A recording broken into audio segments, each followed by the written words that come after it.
Yousafzai is a teenager from the Swat Valley of Pakistan, a region bordering northeast Afghanistan, a place defined by high mountains, green meadows, clear waters, and bloody conflict.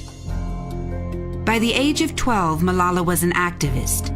In 2009, she wrote a diary for the BBC, which described the atrocious deeds of the Taliban and advocated equal opportunities and education for women. In 2011, Malala was nominated for the International Children's Peace Prize, and in December of that year, received Pakistan's first National Youth Peace Prize for her efforts. She also received death threats.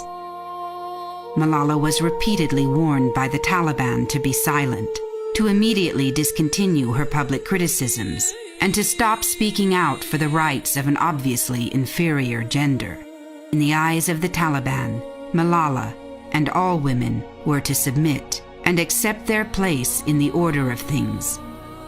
But Malala was not silent. On October 9, 2012, as Malala Yousafzai and other girl students were riding home from school, armed gunmen halted the vehicle and opened fire. 2 other girls were seriously wounded. Malala was shot in the head. At the age of 15, for the terrible crime of insisting that girls had the right to get an education, to better themselves, to break the cultural shackles which imprison them, Malala Yousafzai was the enemy.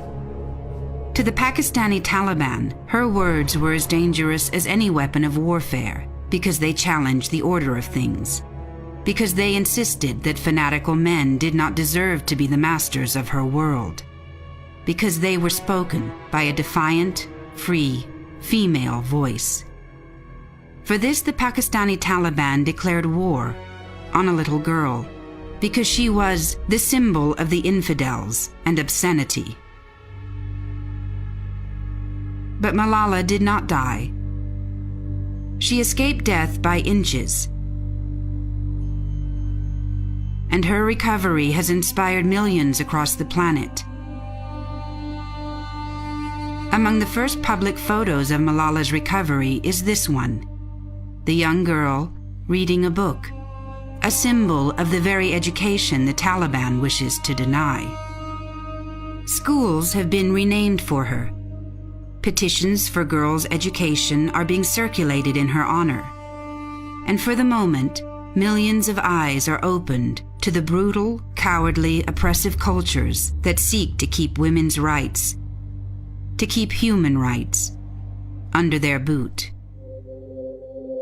Malala Yousafzai's story is a compelling one. Unfortunately, it is not a new story.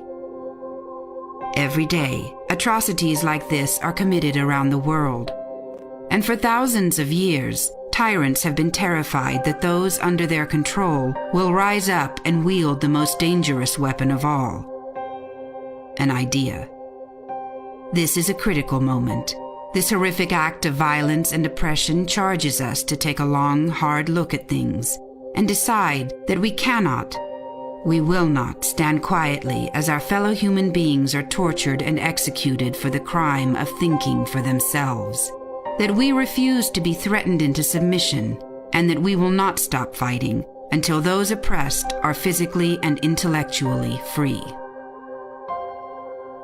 Thank you, Malala, for showing us how powerful a single voice can be, for providing an example of real courage, and for reminding us that the fight for human rights is not the responsibility of any one person, but is instead the responsibility of us all.